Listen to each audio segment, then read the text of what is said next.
Este es un libro extraño, radical, fresco y ardoroso, que en nombre del individualismo reclama la igualdad de los sexos y que con el más exacto raciocinio y la más apretada dialéctica pulveriza los argumentos y objeciones que pudiesen oponerse a la tesis. La esclavitud femenina es uno de los primeros tratados de la historia del pensamiento que aborda la igualdad entre los sexos desde múltiples perspectivas, escrito por uno de los pensadores que contribuyó a establecer las bases ideológicas de las actuales democracias occidentales.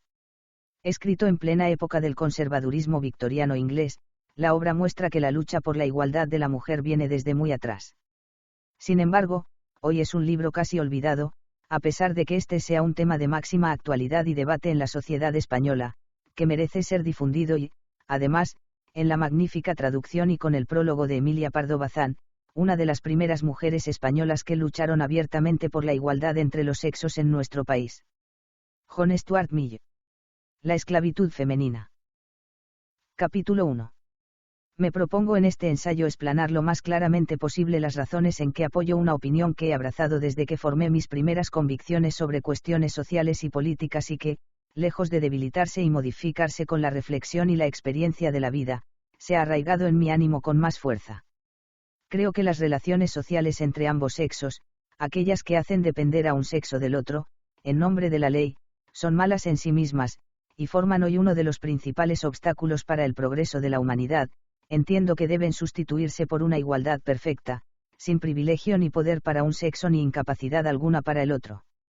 Las mismas palabras de que necesito valerme para descubrir mi propósito, muestran la dificultad.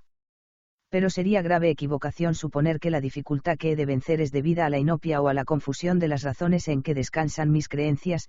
No, esta dificultad es la misma que haya todo el que emprende luchar contra un sentimiento o una idea general y potente.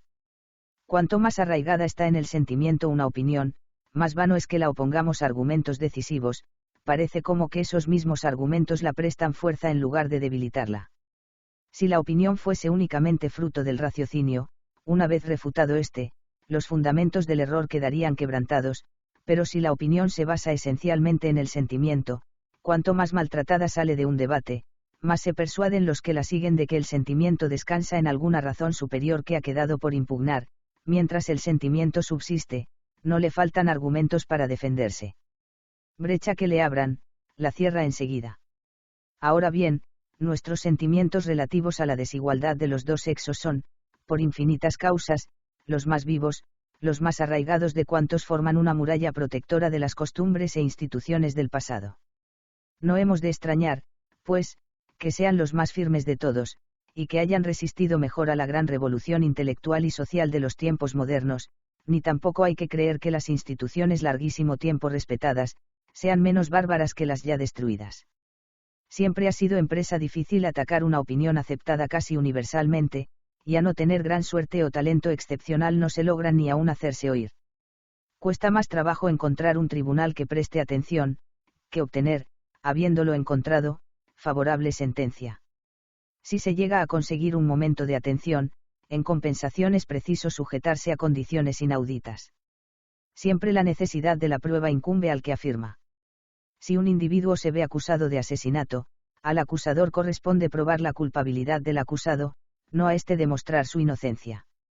En la controversia sobre la realidad de un acontecimiento histórico cualquiera, como, por ejemplo, la guerra de Troya, los que sostienen la certeza del acontecimiento están obligados a aportar pruebas a sus contrincantes, en tanto que estos solo tienen obligación de demostrar la nulidad de los testimonios alegados.